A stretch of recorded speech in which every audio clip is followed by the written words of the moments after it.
Toyota Vios 1NR na makina.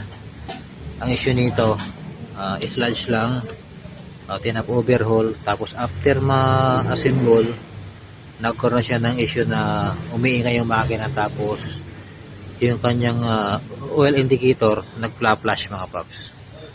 Tapos ang ating binuksan, ito yung nakita ko ay walang ganong lang isa pumapasok nito. So ngayon ang titingnan natin dito yung kanyang oil valve, no? Meron yan sa loob nito yung valve ng langis. Hindi ko alam kung anong tawag doon, oil valve limiter ba o regulator. Hindi ko alam kung anong tamang term doon, pero malapit ako doon. Oil ano ba ito? Basta yun na yun mga paps. Oil regulator, pressure regulator mga paps. Yun ating tingnan dito. Yung itong takip na to ay ating bubuksan ulit. Chichikin natin, baka na doon sa loob. At syempre yung kanyang oil pump mga paps, isa rin yung sa dahilan. Kasi nung hindi ba naman siya nililinis, ginagalaw, ay okay naman siya. After nga malinisan, ma-assemble, yun ang nangyari. Yung kanyang oil indicator nag-blink, tapos may ingay yung kanyang BBT mga paps dito sa taas.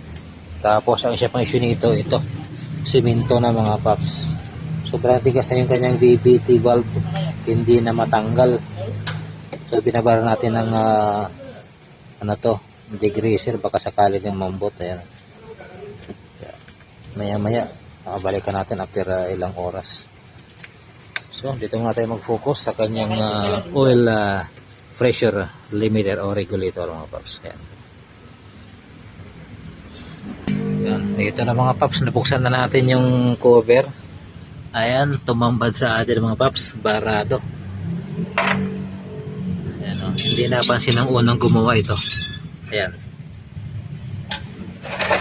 barado mga paps, kaya yung kanyang oil indicator kumukurap-kurap. Tapos ito yung isa, yung kanyang oil regulator mga paps. Ayan, stack up. Ayan, stack up mga paps, saka palang sludge nag-stack up. So ayan, yan, tanggalin mo yung nasa loob yan. Tanggalin yung sa loob yan. Marin yung sa loob yan, tanggalin mo. Sikwatin mo lang. Yan. Tapos yung kanyang BBTI na baklas na rin natin. Napakatigas ng mga sludge sa mga paps. So ayun, ito na yung ano natin. Bakit ito yung findings natin, ma-resolve ang issue nito na kumukurap-kurap ang oil indicator at saka yung lumalagotok yung makina. Yup.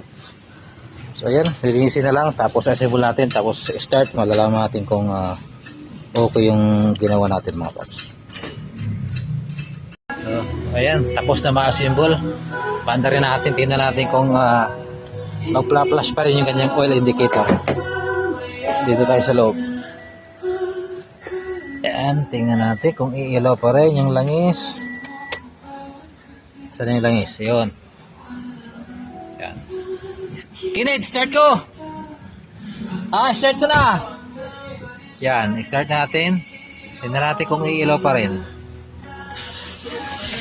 Yun. Yun, oh. Wala na mga paps.